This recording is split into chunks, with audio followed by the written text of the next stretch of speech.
दोस्तों, मेरा नाम रिंकी है। मेरी उम्र 30 साल है और मेरी फिगर बहुत मस्त है। मैं शादीशुदा हूँ। मेरे पति क्लर्क हैं। अभी मेरे 2 बच्चे हैं। मुझे कहानी सुनने का बहुत शौक है, तो सोचा कि खुद की कहानी भी आप सभी के बीच रखूं। मैं आज बड़ी हिम्मत करके अपनी जिंदगी की सच्ची कहानी आप सबको बता रही हूँ। ये फर्स्ट कहानी उस समय की है, जब मैं 23 साल की थी, यानी आज से 7 साल पहले की बात है। उस समय मैं पढ़ाई करती थी। मेरे पड़ोस में लड़का रहता था। उसका नाम विशु था। वो 19 साल का, पूरी तरह से कसे बदन वाला था।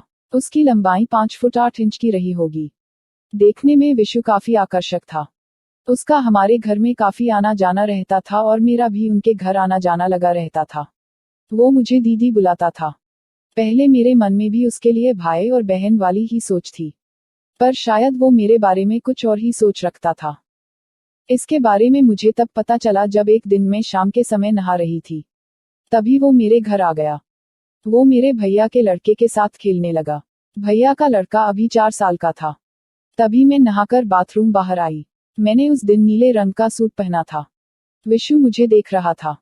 उसने मुझे नमस्ते की तो मैंने भी उसे नमस्ते बोली और अंदर चली गई।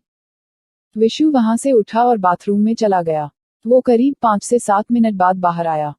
उसी समय मैंने अपने रूम से बाहर देखा और अपने भैया के लड़के नानू से पूछा, विशु चाचू कहाँ गए? इतने में ही विशु बाहर आ गया और बोला, दीदी, मेरा सुबह से पेट थोड़ा खराब है। मैं बाथरूम में था। मैंने कहा, अरे तो दवाई ले लेना। वो बोला, ले ली है। फिर मैं बाथरूम में अपने कपड़े धोने चली गई। मैंने बाथरूम में देखा कि मेरी ब्रा और पैंटी अलग से ऊपर की तरफ पड़ी हुई थी, जबकि मैंने दोनों को बाकी कपड़ों के नीचे रखा हुआ था। मुझे थोड़ा अजीब सा लगा, पर मैंने इसके बारे में कुछ ज्यादा नहीं सोचा। अगर उससे कुछ पूछती तो विशु से, मगर विशु अपने घर चला गया था। अगले दिन रविवार का दिन था और घर के सभी लोग मेरे लिए लड़का देखने जाने वाले थे। आज घर पर मैं, भाभी और नानू ही थे। दोपहर के समय विशु घर आ गया और बोला कि दीदी, गणित के सवाल समझा दो, मुझसे हो नहीं रहे। मैंने कहा, हाँ आ जा, मैं करवा देती हूँ। मैं उसे सवाल समझा रही थी तो मैंने देखा कि उसका ध्यान मेरे बूब्स की ओर था। मैं बोली, विशु, कॉपी की तरफ ध्यान दे। वो सकपका कर बोला कि दीदी, मुझे समझ आ गए हैं। उसके बाद हम दोनों फ्री हो गए। विशु ने पूछा, दीदी आज सभी कहाँ गए हैं? मैंने उसे बताया, मेरे लिए लड़का देखने गए हैं। वो बोला, अरे तो आप क्यों नहीं गई? मैं बोली, पागल है क्या तू, मैं कैसे जाती?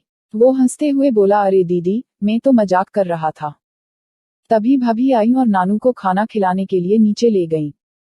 मैंने विशु से कहा, तू अब सवाल हल करके देख ले, तब तक मैं नहा कर आती हूँ। मैं नीचे आ गई। विशु ऊपर रूम में अकेला था। मैं नहाकर ऊपर गई तो देखा कि विशु मोबाइल में फोन देख रहा था और दबी आवाज में, रिंकी दीदी, आन रिंकी, बोल बोलकर अपने ल को सहला रहा था। ये सब देखकर मैं हैरान थी कि विशु मेरे बारे में ये सब सोचता है। मैं अंदर जाने ही लगी थी कि मैंने देखा कि विशु ने अपने लोहा में हाथ डालकर अपने ल को बाहर निकाल लिया। ल देखकर मैं हैरान थी। जिंदगी में मैंने किसी मर्द का ल पहली बार देखा था। ये सब देखकर मेरे मन में अजीब सी उत्तेजना पैदा हुई और मैं उसे रोक भी नहीं पा रही थी।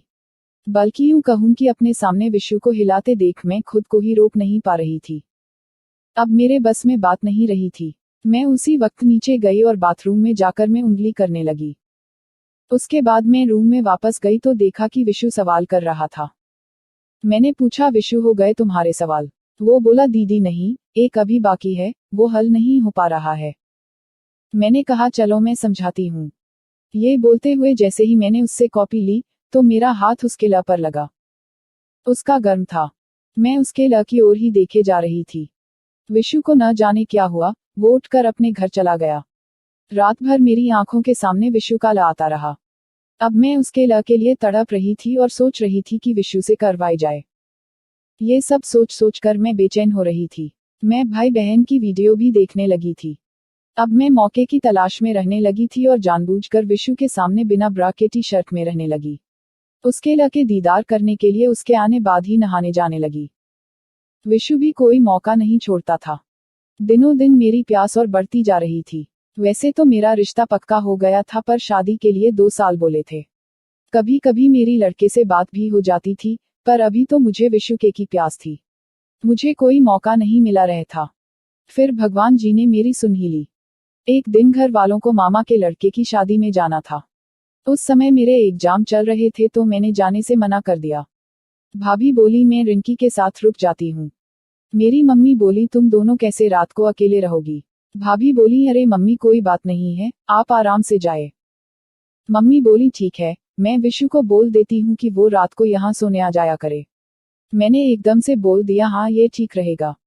आज मैं बहुत खुश थी कि आज मैं विशु से अपनी करवा के अपनी प्यास बुझवा लूंगी। सब लोग चले गए।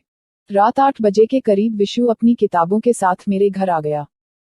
भाभी बोली सभी नीचे ही सो जाते हैं, पर मैं आज ये मौका हाथ से जाने नहीं देना चाहती थी, इसलिए मैंने कहा कि भाभी विशु का सुबह एग्जाम है तो उसे पढ़ाई करनी होगी।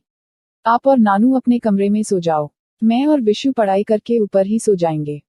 भाभी बोली ठीक है रिंकी, जैसे तुम्हें ठीक लगे। अब मैं और विशु ऊपर मेरे रूम में चले गए। थोड़ी देर तक हमने पढ़ाई की। विशु बोला कि दीदी थोड़ी देर टीवी देख लूं। मैंने कहा हाँ जरूर देखो। मुझे समझ नहीं आ रहा था कि इसके साथ क्या और कैसे शुरू करूं। तभी अचानक से मेरे मोबाइल पर कॉल आ गई। मैंने कहा देखना विशु, किसका कॉल है। विशु ने हंसते हुए कहा दीदी, जीजू की कॉल है। मैं उनसे बात करने के लिए बाहर चली गई। वापस आई तो देखा कि टीवी पर कोई मूवी चल रही थी और उसमें चुमा चाटी का सीन चल रहा था। विशु बहुत ही ध्यान से देख रहा था। मैंने पूछा विशु, इतनी ध्यान से क्या देख रहा है। उसने झट से चैनल बदल दिया और बोला कुछ नहीं रिंकी दीदी। मैं बोली ठीक है, तू टीवी देख। मैं कपड़े बदलकर अभी आई। मैं अपनी अलमारी से लोअर और टी शर्ट लेकर और जानबूझकर अलमारी खुली ही छोड़कर बाथरूम में चली गई। मेरी अलमारी में सामने से ही ब्रा और पैंटी रखी थी। मैं नीचे आ गई। मुझे पता था कि विशु जरूर कोई हरकत करेगा। मैं जल्दी से बिना ब्रा पैंटी के लोअर और टी शर्ट पहनकर आराम से रूम के बाहर आकर खिड़की से देखने लगी। मैंने देखा कि विशु मेरी पैटी को सूंघ रहा था और अपने ल को एक हाथ से सहला रहा था। कुछ पल बाद वो अपने ल को बाहर निकालकर हिलाने लगा। उसके मुंह से रिंकी दीदी, रिंकी दीदी की आवाज सुनकर मैं भी खुद को रोक नहीं पा रही थी। विशु हिलाने में पूरी तरह से लीन हो गया था। मैं पलक झपकते ही उसके सामने जाकर खड़ी हो गई।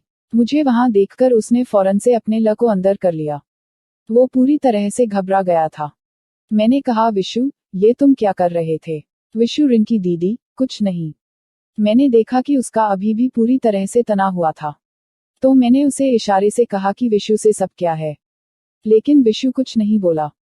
आज मैं ये मौका हाथ से जाने नहीं देना चाहती थी। मैंने कहा विशु, जरा मैं भी तो देखूं कि तेरा ल कितना बड़ा है। ऐसा कहते हुए मैंने उसका लोअर नीचे कर दिया और देखा कि विशु ने अंडरवियर नहीं पहना था, इस वजह से उसका ल एकदम से मेरे सामने आ गया। विशु लोअर ऊपर करने लगा लेकिन मैंने उसे रोक दिया और देर ना करते हुए फौरन उसका अपने हाथ में पकड़ लिया। मैं बोली विशु तेरा तो काफी बड़ा है, इतना बड़ा कैसे किया तुमने। विशु कुछ नहीं बोला, वो अपना मुंह को नीचे करके खड़ा था। मैंने कहा अभी थोड़ी देर पहले तो बहुत हाथ हिलाते हुए कह रहा था रिंकी दीदी रिंकी दीदी। विशु बोला रिंकी दीदी सॉरी। मैंने नाटक करते हुए कहा तू मेरे बारे में ये सब सोचता है। विशु सॉरी दीदी गलती हो गई। मैंने कहा अच्छा ठीक है। तभी विशु बोला दीदी मुझे आप बहुत अच्छी लगती हो। मैंने कहा अच्छा तो ये बता कि तुझे मेरे में क्या अच्छा लगता है। विशु भी मेरे इशारे को समझने लगा था। वो बोला दीदी आपके मुझे बहुत अच्छे लगते हैं, जब आप चलती हो तो आपकी बहुत मस्त लगती है। मैंने मुस्कुराकर कहा अच्छा। वो कुछ नहीं बोला। मैंने कहा तुमने कभी किया है। वो बोला नहीं रिंकी दीदी। मैंने कहा फिर भी तेरा इतना लंबा कैसे है। वो बोला रिंकी दीदी आपको याद करके हिलाता हूँ इसलिए ये इतना लंबा हो गया है।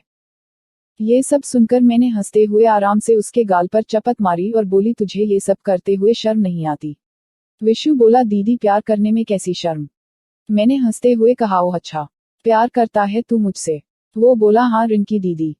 अब देर ना करते हुए मैंने कहा तो मैं क्या करूं, तुम मुझसे क्या चाहते हो। अब विशु भी पूरी तरह से मेरे मन को समझ गया था कि मैं क्या चाहती हूं।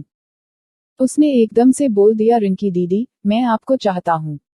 मैंने नाटक करते हुए कहा कि तुम पागल हो गए हो क्या।